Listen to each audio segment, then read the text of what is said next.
We're working with Dave today. We've got his, I think this is a 16, right? Yes. This is a 2016 X-Ray T4. He runs this in oval, and we're here at the Banana. He runs it in oval at the Banana. Came to me, we're going to do a little work to see if we can't get it up and ready to run for on-road. So the things we're going to look at here, his gearing's wrong, so we're going to see if we can find some gearing here. He's still got oval gearing in there, so it's pretty tall. We're going to set the camber, because I think he's got some asymmetrical camber going on, and then we'll set ride height. So the first thing we'll do, let's just get the battery in here. I think you've been running like a shorty pack, right? Yes. In your oval car? It works just fine. You may have a hard time getting balance correct, and that would be another video. But for right now, we'll just try to get it as close as we can the way it is. So when we're gonna, let's set camber first. So we're gonna take the wheels off, and we're gonna use, I've heard good things about some of the other brands of these. I've never owned anything other than the X-Ray ones, but it's just habit, you know. I'm sure if you've got another brand somewhere, just fine. I like these wheel nuts. They're serrated. Yeah. They're steel. Yep. Right? Yeah. That's not bad. I was laughing the other day. We had some. Chris had some Avid wheel nuts, and I think I don't know. They were doing something with the serrations, and he got them on there so tight. I sprained my finger trying to get it off. I had to get a T-wrench. It wouldn't come off with just a regular.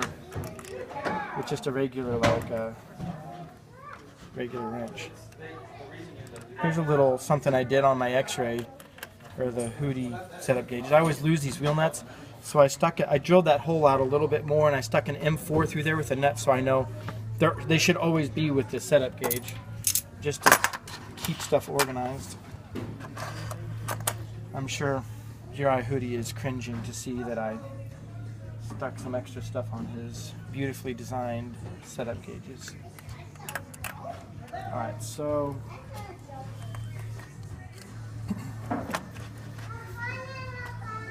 the X-ray is all 4mm, so I've got turnbuckle wrench with a 4mm here and just kind of settling the suspension.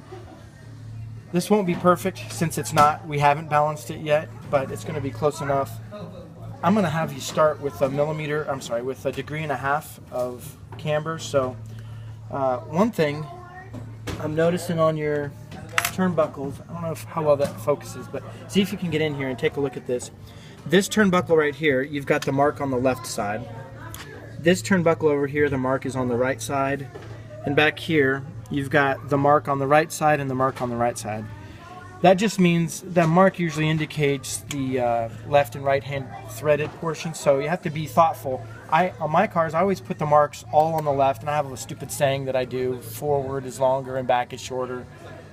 But it takes a little thinking now to get it to go the right direction, something that makes it easier when you're trying to wrench on the fly.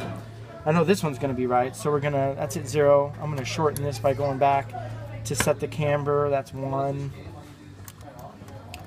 I'm just going to have you go at 1.5 degrees all around, and it's not going to be super critical for you the first time out and on road that it's like, oh, is it 1 3/4 or is it 1.5? If you put it at 2 all the way around, I don't think you'd be too unhappy either.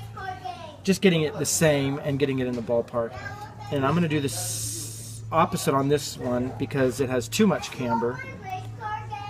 See if I guessed right on this. Shorter should be reducing camber. Yeah. Okay, there's 2 degrees. 1 3/4 should be 1.5. Perfect. And then this one's almost there. It's like 1 1/4. Oops, I think I'm going the wrong way. It messes with my head when it's not the same. Yeah, there we go. I had to go the other direction. Alright, that's pretty good. I'm feeling these turnbuckle joints. Some of them felt a little stiff, a little tight. They should always be loose and kind of floppy. This one in particular just feels a little muddy. I don't know how to explain it, but on a sedan, a 12 scale, everything should just kind of flop around real loose. Not sloppy, but just free. So maybe on another video we'd look at that. And then this one, I think we should be a couple of turns there. Yeah, 1.5, 1.5, 1.5. We could probably go back a little more on this one. So, yeah, there we go. We're 1.5 all the way around. So now we can go to setting. That's just the camber. If I had all day and all kinds of video, we'd use our toe plate up here and get your radio turned on and get a bunch of stuff zeroed, but that goes into depth quite a bit. And we'd want it on the track. I just want to get it going straight for you today. So we'll just get the camber going first. Now we're going to set the ride height. I'm going to put the tires back on.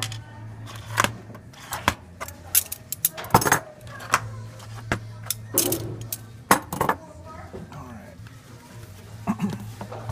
Those are some wide hexes. Yep. 7mm hexes.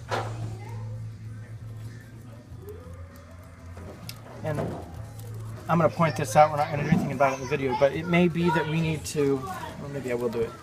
Sometimes these don't get pushed in all the way. Yeah, I could notice that angle was a little off. I don't know if you could see it before, but this link was kind of backed up like this, and I could tell that it wasn't, the sway bar wasn't inserted fully into that. Just one of the free extra services we provide here at the Banana. Good service. Yeah, get some wheels back on here. There's all kinds of these. This is why I like to do these videos raw, because there's all kinds of little things that, you know, even I have this. Somebody picks up my car, and the first thing they say, hey, you notice that screw's loose? Yeah, this is broken. You notice? I'm like, I just went over that thing. How did I miss it? These are good tips, though, for the basic.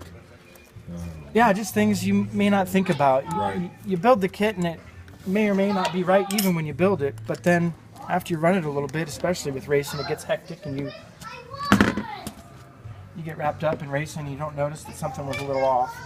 So I don't think it's critical that you have the 0.2 of a millimeter ride height gauge. This one happens to be ProTech. I've got a Hootie one that's just like it. But we really just want to make sure that we're in the ballpark. I'm measuring this ride height at 4 millimeters here in the rear. And take a look at where I'm measuring it. I kind of like to measure it at these little tabs or the ears near where the droop screws are, and just keep it consistent. One thing to consider if you're running on asphalt is a lot of times this motor side, if you're running on a clockwise layout, will wear, and so your chassis isn't the same thickness, and so you're going to be like, oh, my ride height's off 0.2. Maybe finding a spot that doesn't get wear, or just being cognizant that there could be a difference in the thickness. Right. But this, I think you've only run it on carpet, right? Right. So it doesn't wear, and yeah, we're at like 4.4 back here,